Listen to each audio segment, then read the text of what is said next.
नहीं बल्कि अभी तो मानसी की लाइफ सुलझने लगी है। जिस चीज का मानसी को बरसों से इंतजार था, आज वो सपना आखिरकार पूरा हो गया।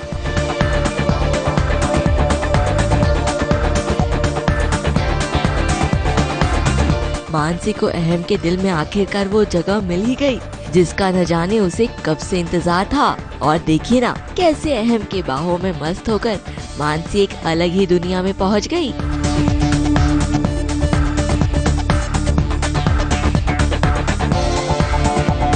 हाँ पर है ना, मम्मी बीच में आ जाती है कोकी माँ। माँ तो माँ ही होती है यार, उसको पता है बच्चे गलत नहीं जाने चाहिए। 10 साल तक माँ कहाँ सो रही थी? माँ भी सो रही थी, माँ सो रही थी, बेटा भी सो रहा था, माँ सो रही थी। और 15 साल तक अगर गोपी नहीं आती तो बेटा होता। अब जाके रियलाइज होता है कि मुझे जाना है घर।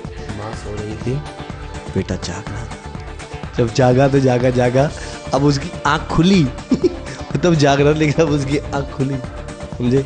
ह्याला घेऊन जा रे, मला नको मला अब दूसरा ढूंढती हूँ मैं। बिल्कुल सही मानसी, जब यहाँ बड़ी कागड़ी मौजूद है तो आप दोनों का मिलना मुश्किल ही नहीं बल्कि नामुमकिन है। वो आप दोनों को सपने में भी एक होता नहीं देख सकती। नहले पे दहला, यानी उसके नहले पर मैंने दहला मार दिया है, क्योंकि जाहिर सी बात है कि अब मुझे मानसी का सारा षड्यंत्र समझ में आ गया है और चाहे कुछ भी हो जाए, किसी भी कीमत पर मानसी को अपने षड्यंत्र में मैं बिल्कुल सफल नहीं होने दूंगी। कोकिला के साथ साथ जरा उनके हाल के बारे में भी सोचिए जिन्हें आप ऐसा कर और दुख पहुंचा रही है। जी हाँ, आपकी प्यारी सी सौतन जी यानी गोपी जी का, क्योंकि जिन्हें मानसी जी आप दुख पहुंचा रही है उनका दुख कागड़ी से देखा नहीं जाता। आखिरकार वो कागड़ी की प्यारी गोपी बहू जो ठहरी। इसीलिए तो देखिए ना, लगे हाथ कोकिला ने आपको एक चुनौती दे दी।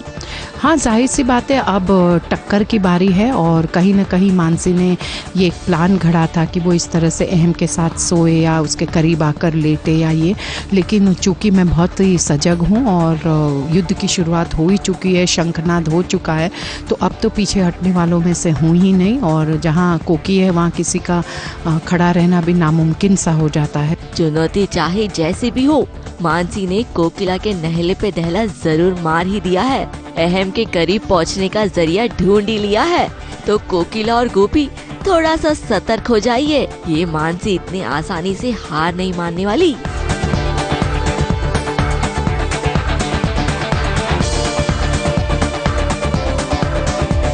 Sneha Sharma, ABP news, Mumbai.